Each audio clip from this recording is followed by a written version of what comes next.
A'udzu billahi minasy syaithanir rajim.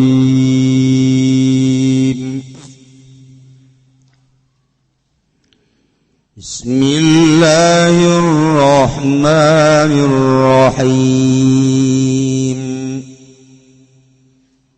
Walladzina amanu wa lam yuhajiru ma lakum min walayatihim ولم يهاجروا ما لكم من ولايتهم من شيء حتى يهاجروا وإن استنصروكم في الدين فعليكم النصر إلا على قوم بينكم وبينهم ميثاق والله بما تعملون بصير.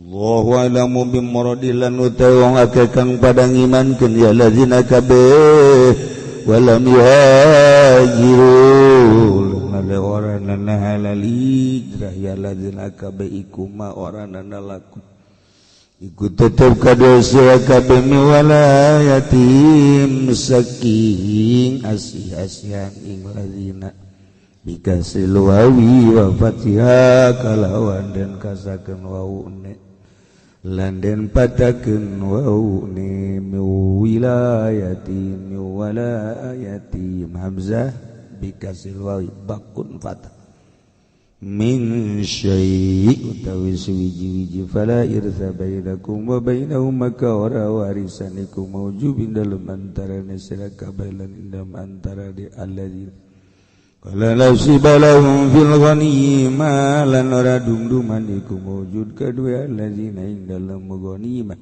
hatta yuhajiru malam halal hijrah ya alladzina وهذا لنذوي كلايكي أولئك بعضهم أولياء بعض منسوخ niku kang den salin bi akhir surat kalawan akhir surah Al-Anfal. Wa in istansarukum lan lamun jaluk tulung ya alladzina kabing sira kabeh fidin dalam agama fa alaikum an-nasru maka ikut tetep ing atas sira kabeh utawi nulungi lahum kadua alladzina alal kufari ing atas pirang kafir illa ala qaumin angin atas kaum bainakum kang iku tetep ing dalem antarane sira kabeh wa bainahum lan ing dalem antarane kaum mitsaqun utai perjanjian adun tegese perjanjian bala tansuru malaim maka aja nulungi sira kabeh ing alladzina ing atase kufar atawa kaum watan kudu adahum lan kaum lan ajang udar sila kabeh perjanjiannya kaum wallahu bima ta'maluna basir lan uti Allah kalawan barang kang migawe sira kabeh kalawan mabasirun iku kang ningali. Duluikeun caritaan perjuangan para sahabat. Pertama utang hitung deui ketika Kangjeng Rasul hijrah langsung para sahabat hijrah ilah nu istimewa sebut sahabat muhajirin nu di Madinah anu nerima pisan urus kedatangan sahabat muhajirin ngaranna sahabat Ansor. Nu kadua sahabat teh iman ka Kangjeng Rasulullah sallallahu alaihi wasallam tapi nyana encan kaburu hijrah. Nggih. Encan kaburu hijrah encan. Di Mekah we nyana muasyarah jeung Yahudi, muasyarah jeung Nasrani. Biasa we muamalah teh pasar na ngahiji Nasrani jeung Yahudi. Lantaran nyana encan siap untuk hijrah nu mentak encan siap lantaran loba keneh kamelah nungguan pemajikan can iman nungguan anak can iman lantaran aya perusahaan di pasar lantaran ladang aya nyana pikiran dek hijrahan diuras-urus heula berarti tahapan kedua ya. Dibandingin nu tadi bagus teh antapara deui hijrah cenah pamajikan teu milu kajeun cenah sagala onta sapi embe ditinggalkan no problem cenah sagala imah sagala anak yang sajabala alah istilah aing mah teu leukos kitu hiji be Allah Rasulullah eta mah nomor kahiji tah pohara jasa aing nu kadua mah ieu lawan ja aing ge siap ai hijrah mah tapi heula loba nu diuras-urus selanan dek ngaji ge kan kunci lah tak kunci warung kunci terus teh pintu kunci anu dek balanja balanja encan ada yang ngaji encan berangkat ka Cilokok encan nek nanang ieu dek aya meuli rokok heula sabaraha meuli rokona mana dua lah nya teu loba nya dua diladenan bae heula kitu mah sabos meulina mah ngan dua doang diladenan bae karang badek berangkat teh aya deui maju ulah ka berangkat emang naon ieu kula ieu nek meuli naon aya hayang gula geus kadinya deui karang dek berangkat ka aya deui keke maju ulah ka berangkat aya naon ieu hayang kurupuk aya karang berangkat keke maju teu berangkat galadenan masyaallah bae teh kok ayo jelema ngaji Pak ka ka mana pemajikan ngaji iya ndak urusan usia aing mah tiela ambo kakak ku hebat amat teh cinta jasa meureun ka ngaji lain kitu uduk geus beakeun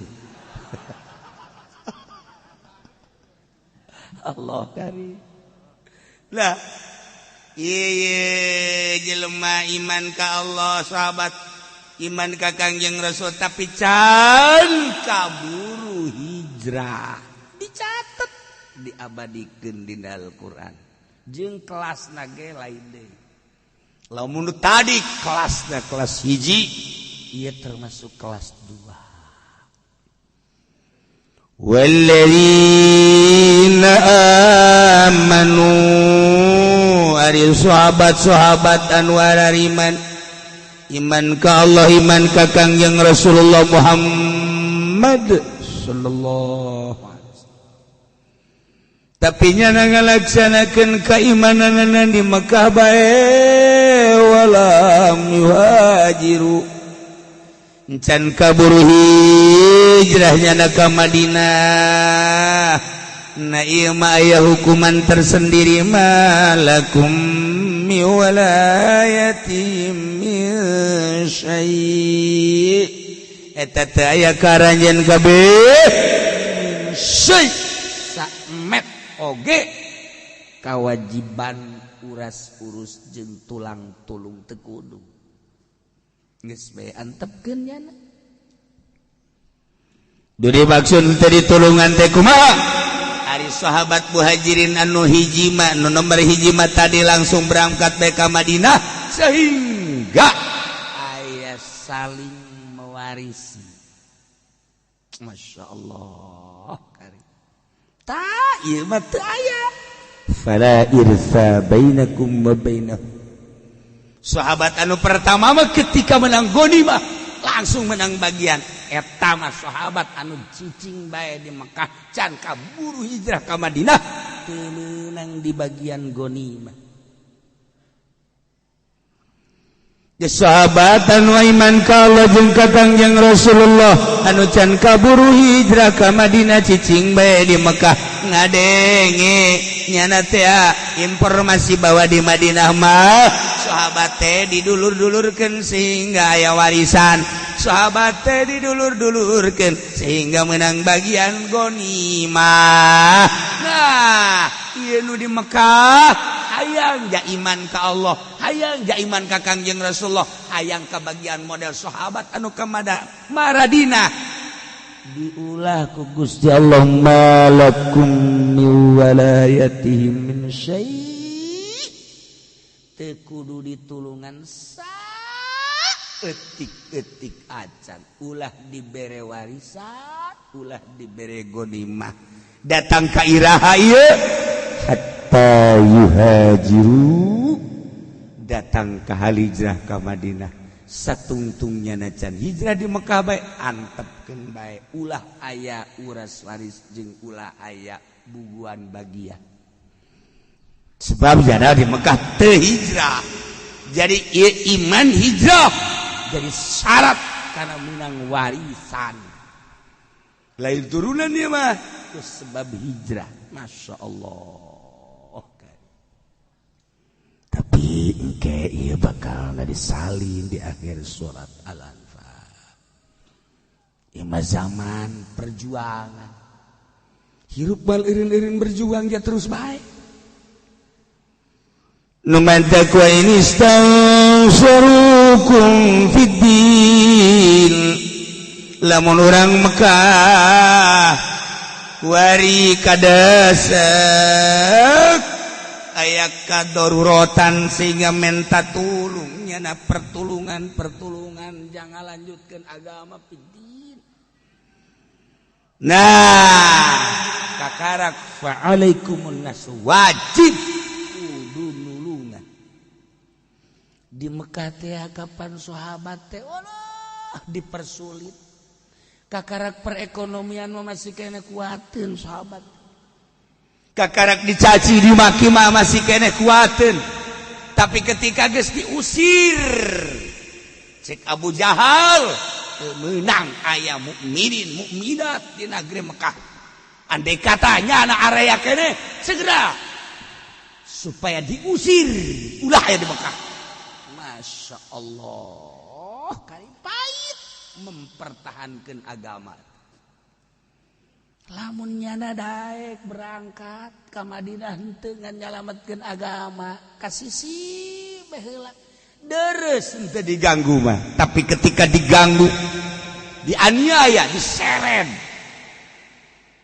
kemudian bahkan aya anu kitu dipaku di batu ya Allah ya Rabb tapi tetep bae nyana iman ka Allah jeung ka Kangjeng Rasulullah eueuh deui anu dipaling dipake ka mahabbah ka cinta hiji be Allah urang lamun inget ka perjuangan kos kitu ti mimiti zaman sahabat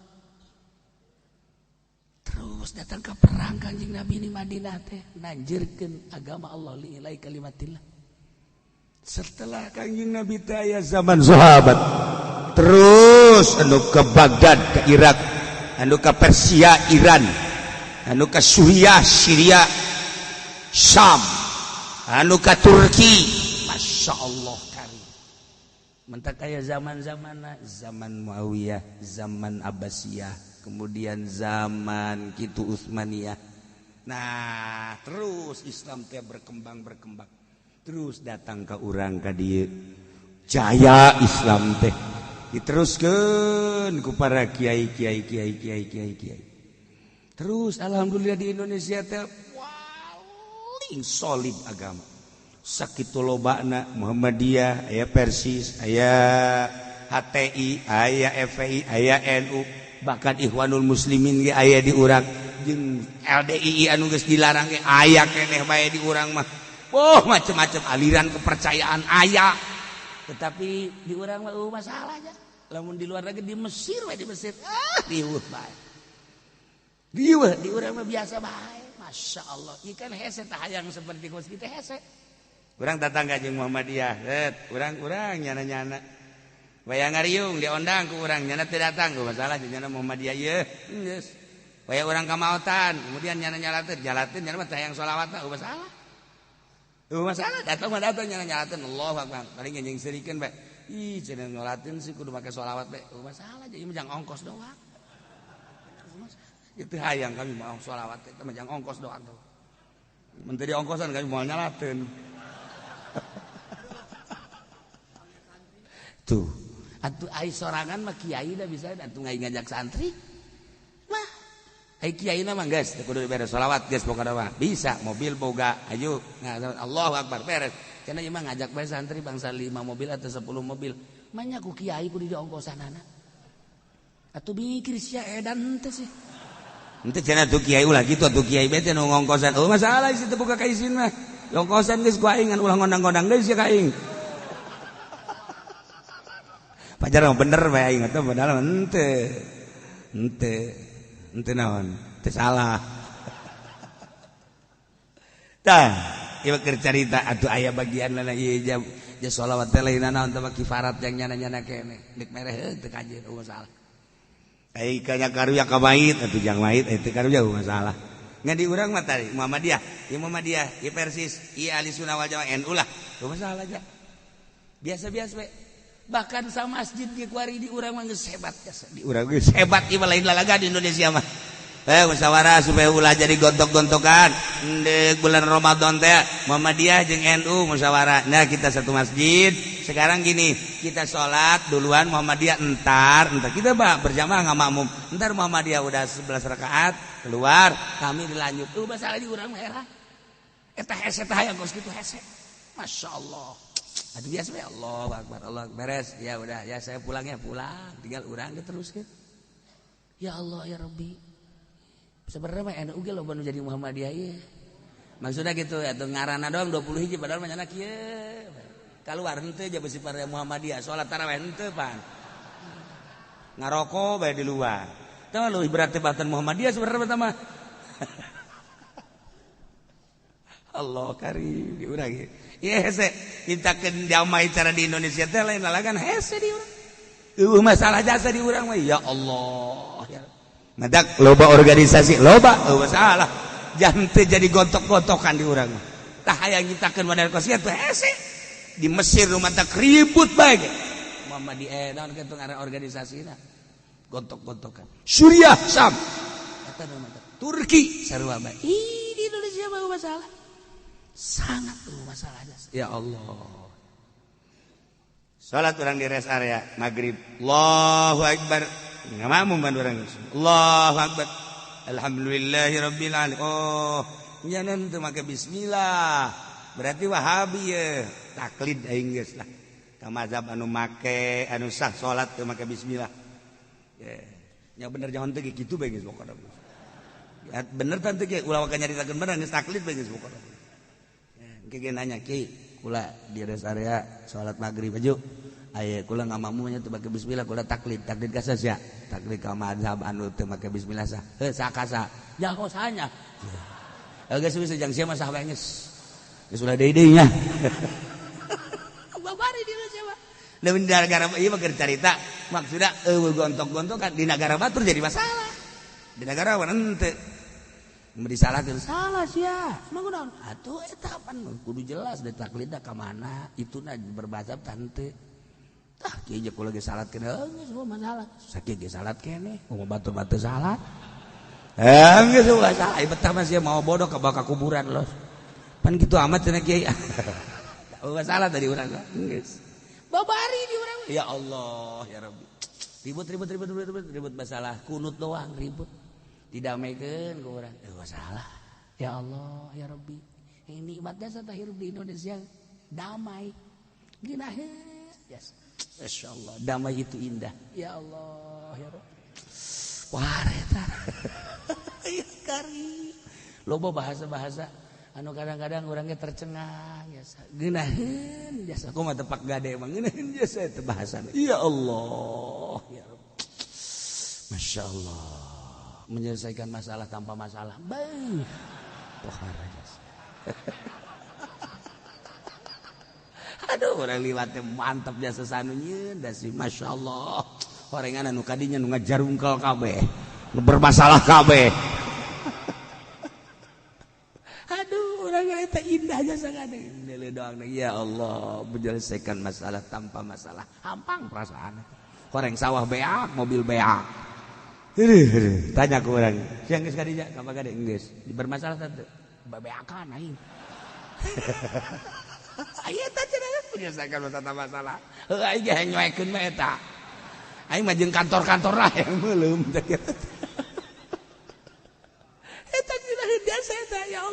dibaca hampang perasaan.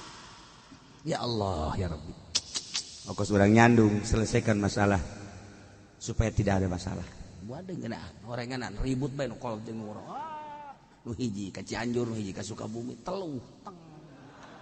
Tinggal salaki teh bae asal ulah kena ka aing bedak. Emang udah inyana orang pararai aing bisa kawin deui. Karena pararai habak lah. Tolol deui teh laki lah. Henteu ieu mah keur carita jelema nu teu beres. Beres lain. Atuh di sia rek naon adalah aing naon nu diperebutkeun tuh ku sia. Aing naon dek naon nu diperebutkeun ku sia. Lamun dek perebut atuh geus kieu bae geus tibujal jam nu ngora ka handap. Tibujal ka luhur jang sia atuh nu kolot. Hayu geus sia aing pepetata aing dek nakarak ku sia cokot. Ayo. Kayak minggu itu nu kolot atuh tibujal ka handap. Nu ngora tibujal ka luhur. Ieu aing keneh. Aing mah lain masalah ngabagi cinta, cinta loba di aing. Insyaallah. Aduh Gusti Allah. Nah. Wa in istansarukum fiddin lamun maranehanana minta ditulungan dina masalah agama atuh fa'alaikumul nasru maka wajib karanjeun kabeh nulungan ngahajar kufar. Masya Allah. Illa la qaumin bainakum wa bainahum mitsaq, kecuali terhadap kaum nu antara aranjeun jeung antara kaum teh aya perjanjian. Pan baheula mah aya qabilah-qabilah setelah di Madinah, qabilah Quraisy engke boga perjanjian jeung qabilah anu jeung Kilab misalnya. Nah, kuari qabilah Quraisy nu aya, qabilah Muhajirin jeung Ansor nu aya di Madinah boga perjanjian jeung Kilab untuk mendirikan perekonomian supaya maju. Nah, kuari di Mekah ieu Islam mukmin nu aya di Mekah teh ya dianiaya ku qabilah Kilab. Sedangkan boga perjanjian kan selama 5 tahun. Perjanjian eta kan kudu ditaati. Kemudian kuari boga masalah minta tulung mukminin teh lantaran boga masalah jeung qabilah Kilabna keur aya perjanjian jeung Muhajirin. Nah eta mah keheula daripada ngudar perjanjian heulanan. Nah ieu kudu dipantau bae. Kuari kan antar negara kos kitu. Aya hubungan bilateral antara negara, urang jeung Malaysia, urang jeung Thailand, urang jeung Korea, urang jeung Amerika, urang jeung Cina, urang jeung Jepang, jeung berbagai negara aya sabaraha di urang, kedutaan nu aya di urang. Eta teh kan aya perjanjian hubungan anu saling menguntungkan ketika aya sesuatu anu terjadi di negara penganiayaan terhadap agama. Ieu kudu lalaunan heulanan sebab urang aya perjanjian. Seperti eta geus diatur ti baheula ge. Jadi lamun urang maca tafsir teh dipetakeun kuari ku urang. Urang araraya kabeh. Tinggal urang bisa ngan ieu mah keur carita atuh di negara urang mah teu sabaraha tulis lain negara Islam ngan praktekna mah atuh bakal aku. Ngan geus lain nyaritakeun agama kan ai demokrasi mah nyaritakeunana hanya sebatas kemanusiaan HAM. Tetapi kan di jerona terbuat agama maka jen kumaha ge. Jadi lamun urang metakeun demokrasi nu bener sebenarnya mah masalah asal bener ngan ieu demokrasina wallahu alam bimuradi. Sakitu doang. Ieu mah keur carita perjuangan Islam. Berjuang para sahabat. Terus aya panglima-pangliman, aya nu diutus. Kangjeng Nabi ngutus melalui surat ke berbagai negara, si A, si B, si C. Setelah Kangjeng Nabi teu aya, sahabat terus memperjuangkan setelah sahabat aya tabiin. Nah ieu teh perjuangan pun datang ka kuari. Urang lamun maca sejarah, Masya Allah, Islam di Indonesia ternyata orang geus lila. Lantaran asup ka urang teh zaman tabiin. Asup ka urang teh di zaman tabiin, bahkan di zaman sahabat deuk asup ka urang.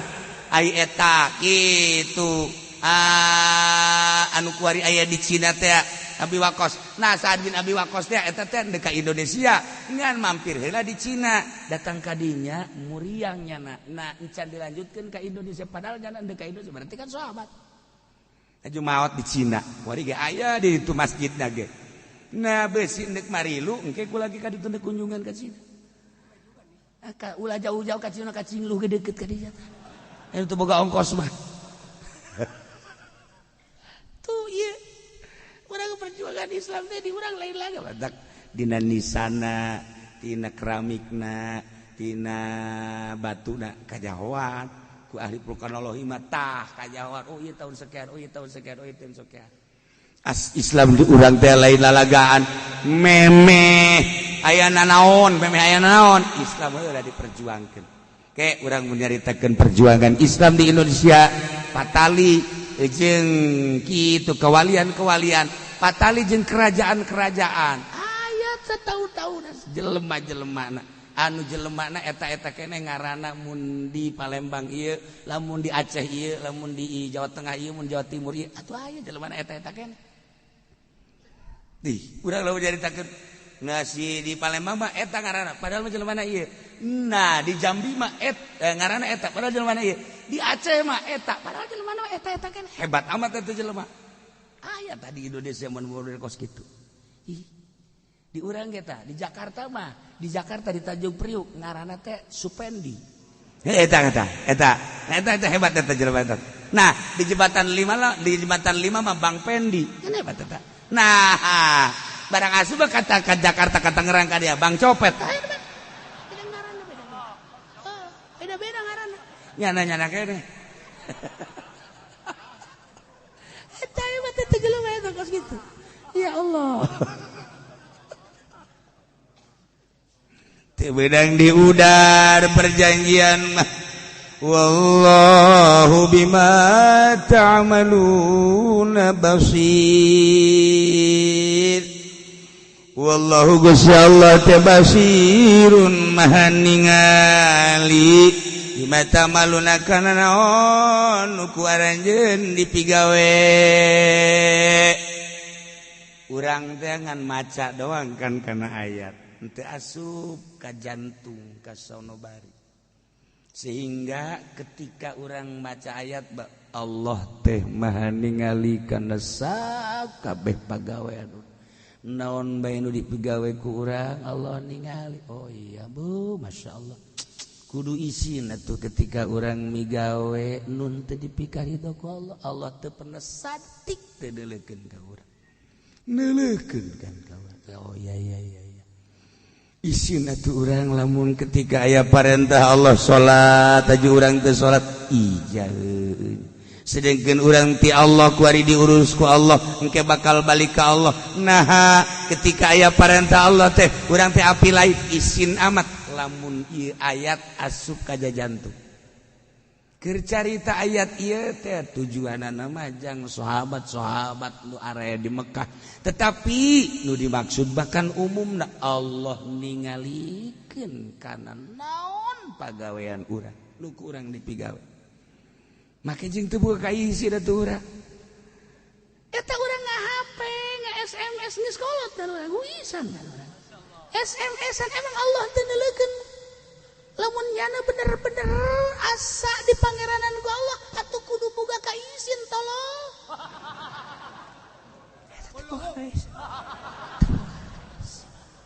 Teu boga kaizin.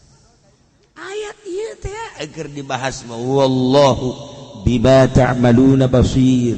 Gusti Allah basirun maha ningali kana pagawean-pagawean nu ku urang dipigawe. Masyaallah urang salat Allah ningalikeun. Urang ngaji Allah ningalikeun. Haju ningalina Allah mapan lain ku mata, tapi Allah ningali. nu paling ditinggalikeun ku Gusti Allah kan qalbu urang. Innallaha la yanzuru ila suwarikum walakin yanzuru ila qulubikum. Hate. Urang mah kuari masinikeun teh masinikeun zahir bae. Ketika urang neuleuh duh aing ieu neuleuh awewe, duh hasana dosa, disimparan ku urang. Bagus. Ketika orang ngadenge berbagai omongan-omongan anu goreng, musik dan lain sebagainya, duh asana dosa isimbaran kurang bagus. Ketika ku urang nu lain cagapeunana diragap kurang, aduh asana aing dosa ieu, bagus disimbaran kurang. Aya awewe jahe suraseuri toel kurang. Geus datang ka imam, ya Allah ya Rabbi hampura Gusti ieu curug lenjang noel si eta dosa bener dah. Tapi ku abdi ditoelkeun Gusti hampura ditobatan urang bagus. Dosa-dosa leutik baku urang ditobatan babari jasa. Tah qalbu urang nu teu pernah inget ka Allah kunaon teu ditobatan. Anu ketika urang salat hayang ka alemna lain ku Allah nu nitah endahan ku makhluk eta teu pernah ditobatan goblok berengan. Dedeleuan mata mah kurang ditobatan bagus masih kena daek tobat daripada jelema nu teu tobat dan eta malah sapira zahir qalbu urang. Ketika urang salat hayang ka alem ku tatangga, hayang ka alem ku murid, hayang ka alem ku rekan urang, kunaon teu pernah ditobatan eta dosa nu panggede-gedena. Sedengkeun Allah innallaha la yanzuru ila suwarikum walakin yanzuru ila qulubikum. Lah zahir mah boro-boro ku Allah urang ge kadeuleu tapi hate eueuh bisa deuleu iwati Gusti Allah. Kok teu pernah sih ditobatan urang. Jih. Ketika urang deuleu awewe, dak mun silak bae. Deuleu awewe nama babari tama nobatanana. Jeung leutik tama. Hayangna di jero hate nu bahaya. Kok hayang teu pernah ditobatan ku urang? Resep amat beuh. Irungna beda jeung nu di imah ieu. Ya Karim pipina ya Allah ngadaun seureuh imah budak. Aduh. Ieu bibirna beureum asli maka jeung kumaha. Nu di imah mah lamun teu make sedow. Asana hideung bae nya mah. Geus bawa ti ajal tapi hideung teh. Imah lain deui, imah lain deui. Aduh aja senyum deui. Bangun hayangan tak urang hayangna tak kayana ieu teu pernah ditobatan resepna kanyana teu pernah ditobatan deuleu mata mah gampang tah mah naon kagampanganna deuleu mata mah sajam 2 jam nyana indit urang indit geus teu kadeuleu deui tapi ieu hate mah pandik ieu bae di kamar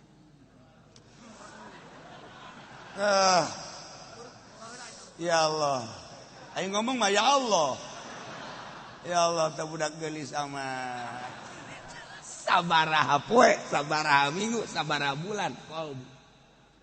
Coba pikir, teu pernah ke urang diopenan di hati. Lamun nyala teu noreko, lamun nyala teu nasawuk, ulah ning jawara, ulah ning jelema biasa, ulah ning jelema anu kaya. Kiai nu teu norekat mah moal bisa. Moal bisa. Make udang-udang yang segede ban beca jubah aya awewe kulantaran loba murid haram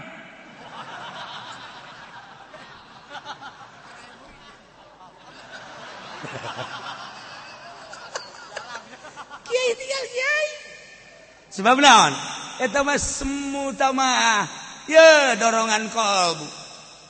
Tapi lamun hate geus ka Allah. Kajen teuing mun cilak bae atuh naon bedana jeung kada.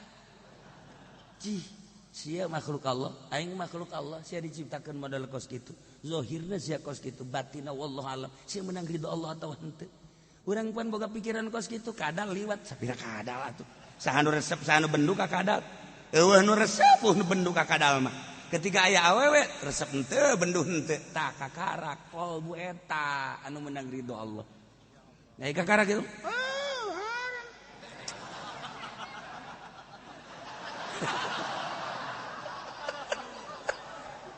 Wah bisa. Eta nu hese eta ngurusan ieu. Kunaon teu pernah diurusan si kurang qalbu. Innallaha la yanzuru ila suwarikum walakin yanzuru ila qulubikum. Ya Allah ya Rabbi hate kurang diantepkeun bae ketika diundang ngariung ka mana ka anu aya saha aya kiai anu moal aing mah salila aya kiai anu kunaon teh diberesan boga panyakit kos gitu Quran aya di nyana hadis aya di nyana tapi aya hahalang aya naonan sia teh ayeuna awewe bisa berpaling ai eta teh pernah diberesan naonan kabawa ka kuburan rugi sia kiai tinggal kiai digencet sia ku kuburan Masya Allah wallahu bima ta'maluna basir ya Allah ya Rabb didelekeun ku Gusti Allah ka mana sia leumpang nyaho sia sabaraha poe deui sabaraha minggu deui tuh deui ku aing geus dipastikeun sia masih keneh can beres keneh bae ceuli mah ku urang ya Allah astagfirullahalazim astagfirullah masalah bagus tapi kolbu ya Allah ya Rabb aya ria aya hasud aya sumah hubul dunia hubul jah dan lain sebagainya Masya Allah kari tuh nu mantap kangjeng Nabi wa ainuhu wa qalbuhu lam yanam qalbuna teu pernah sare matana mah bisa sare tuh wal ainu qad naisat wa qalbuhu lam yanam ai mata ieu mah sare hate mah teu pernah sare kunaon teu pernah sare zikir ka Gusti Allah terus ingat ka Gusti Allah terus bae ini abitu rabbi yutaimuni wa yuskin Masya Allah kuring ngendong di pangeran kaula ya Allah ku Gusti dibere dahar dibere nginum urang mapan bingung Gusti Allah berarti dibere dahar naon dahareuna nya inumanana susu apa naon eta tah urang makan mikiran gos gitu eta oh lain gitu Kangjeng Nabi mah kulantaran teu pernah putus igetan ka Gusti Allah sehingga sare ge inget bae ka Gusti Allah abitu rabbi terus bae asa gendong di Allah perasaan teh asa jeung Allah bae teu pernah aya jarak antara kaula jeung Allah sehingga diberi kekuatan kaula sakumaha kuatna anu dalalahar padahal kula teu dahar tapi diberi kekuatan kos jelema anu diberi dahar yutaimun wa yuskini teu nginum padahal mah kaula diberi kekuatan kos jelema anu nginum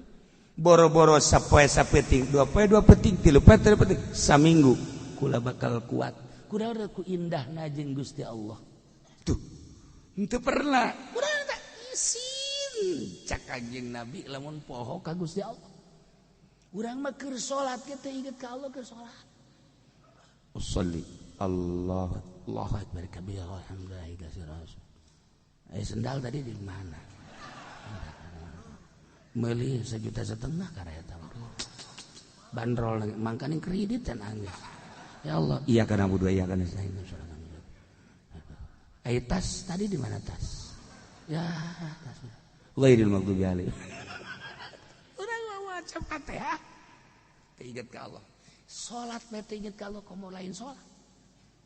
Komo lain salat. Ieu tah urang teh ngaji teh urusan rurukunan mah gampang. Rukun wudu, rukun salat lah betakeun sok kitu. Maksudna kos ka itu gampang. Hayang ngageserkeun perasaan nu tadina teu wauh ka Allah jadi wauh, nu tadina teu inget ka Allah jadi inget, nu tadina teu nyangkrung Gusti Allah di hate supaya nyangkrung bae. Sebab tadina ti Allah kuari diurus ku Allah engke bakal ka Allah kunaon Allah dipohokeun. Mentak cak Sultan Abdul Qadir wauhkeun kuari keur hirup ka Allah abeh engke ketika di akhirat Allah wauheun ka maneh sebab naon man zakaroni cak Allah saha jelema nu eling ka kaula di loba jelema kuring wauh di nusa anterona wauhna sorangan inget ka kaula inget sorangan cak Gusti Allah geus lamun urang boga perasaan urang sorangan Allah nu kadua urang duaan Allah nu katilu urang opatan Allah nu kalima berarti teu putus jeung Allah engke di akhirat da ge Allah geus wauheun jasa ka urang cak Tuhan Abdul Qadir wauhkeun kuari keur di dunia abeh di akhirat Allah babarieun ka malaikat ai malaikat tuh nu di alam dunia na geus wauh ka aing hijikeun jeung nu warauh deui coba eta ai urang teu wauh ieu teh cenah ieu cak malaikat ieu kiai-kiai teh kiai mana tah oh ieu mah kiai nu sok pohoan ka aing hijikeun jeung nu paroho deui Ini kumaha tuh mana mau dikitukeun kurang. Masya Allah kan. Tak iya masa etik behelanan. Wallahu bima ta'maluna basir. Allah teh maha ningali karena pagawean nuku urang dipigawe. Sing isin atuh ketika urang ngalaksanakeun di luar aturan Allah. Tah lamun urang ge boga kaisin mulai urang hudang ieu teh penting hese. DKS lagi Gusti isin amat ya abdi mewah teuing ngasana ieu abdi lah sapira abdi tapi ieu Bu Masya Allah ieu naon karangarana kasurna ge hilon ya Karim ieu anggelna Innoak sabenerna mah melejit bae Gusti ieu Innoak teh teuas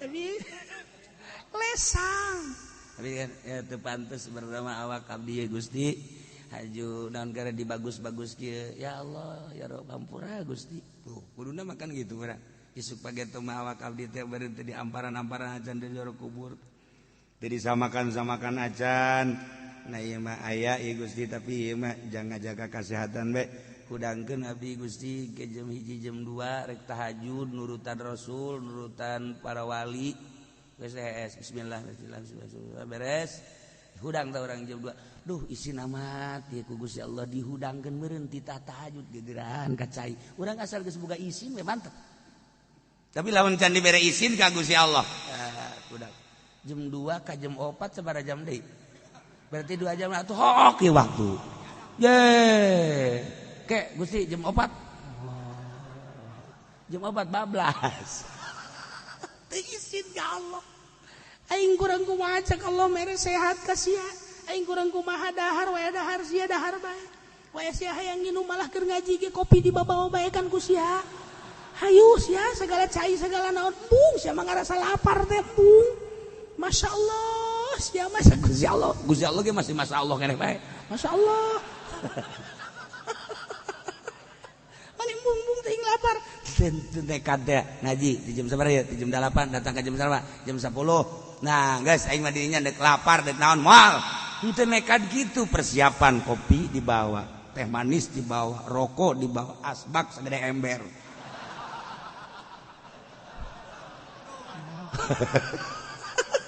ada kira benerna henteu nekat teh teu nekat masyaallah Karim tombo ati iku ana 5 warnane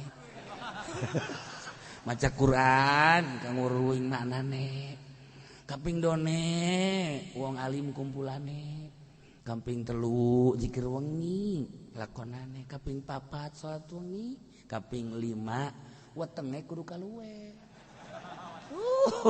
iki tombo ati watu iki mah wetenge gendut bae watu sirama atine ora ditomboni waduh atuh ora ditomboni mah iku mah atuh batu bata ge nah wetenge kudu kaluwen atuh kadanan lapar cara wali mah atuh keur ngaji lapar ieu mah teu beusi ke gaji urang lapar buras 5 di hari bahasana ge beusi lapar keur ngaji atuh sia mah kobot teu ngaji meureunanan sakumaha ora ekoros kieu ya Allah tah hese urang henteu aya nekat gitu mah hese nah tinggal kiai carana kumaha atuh supaya ieu Allah teh nyangkrung di jero hate saeutik geserkeun ieu urang boga mata ternyata horeng titipan ti Gusti hiji bae heula mata bae hiji bae heula geus ulah pindah-pindah ka ceuli ka irung ka sungut ka ulah hiji bae mata tekad ieu mata teh horenganan lain nu urang horenganan nu Gusti Allah ngan dititipkeun ka urang jang neuleuan Al-Qur'an jeung hadis jeung kalam-kalam ulama jeung jang neuleuh ka para ulama ieu teh nyaho na bahwa ieu lain nu urang ketika ku Allah dipareuman mah sinarna urang teu daya teu upaya janu Allah abong nu Allah dicokot ku Allah engke kadang-kadang ditambah sinarna atuh kumaha Gusti Allah bae teu daya teu upaya urang geus kulantaran lain nu urang ieu teh nu Allah sanggakeun sadaya ka Gusti Allah ketika urang neuleuh encan norekat ieu mah karak syariat doang lamun lain ku Allah urang moal bisa neuleuh sakitu geus hebat dedeulean urang teh lamun lain ku Allah mah moal bisa neuleuh ieu kedang Allah bisa neuleuh tuh kan ketika orang boga pikiran kos gitu tak ieu deuleu teh nang Allah kara lain nang urang kiceup nang Allah hiji be mata salila hirup urang begitu neuleuh masyaallah keindahan itu indah nang Allah urang bisa neuleuh nang Allah itu geulis amat si awewe kagelisan nang Allah ieu nang Allah sarua bae ya Allah ya Rabbi maha kawasa Allah nyieun awewe ku geulis-geulis teh Gusti kakawasaan Gusti itu ngarendeng nu itu jangkung nu itu pendek nu itu mah putih nu itu mah hideung ya Allah ya Rabbi maha kawasa Gusti aing maha kawasa sia resep atur resep Gusti nu mana nu sia resep atuh nu itu nu jangkung wani sia sieun ka nu kolot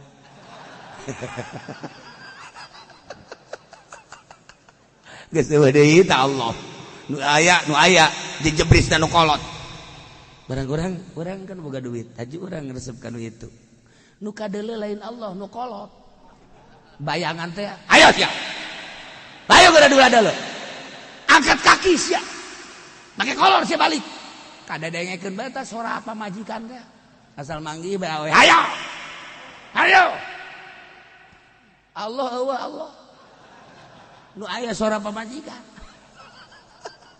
urang teh kos kitu lemah jasa kamu orang gagah mah ketika orang neuleuh ayo sia ayo goblok sia cak nu neuleuh edan tah naon teh si Ki Haji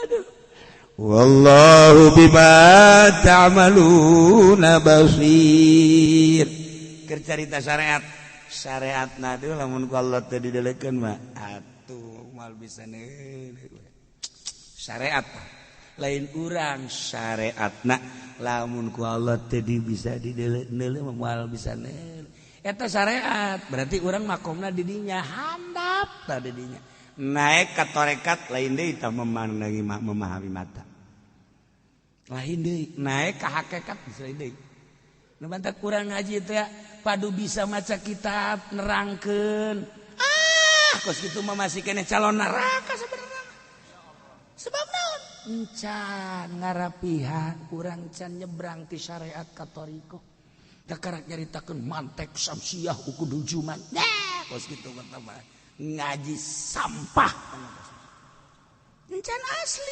asli mah tadi kan kakarak ge syariat batak wari naik ka tarekat kudu kumaha tah pandangan ahli tarekat geus lain deui pandangan ahli hakikat geus lain deui aya cara-cara nu mentak aman jelema lamun geus jadi norekatna moal kabita ku dunya moal kabita ku awewe moal kabita kecuali awewena anu ikhlas lillahi taala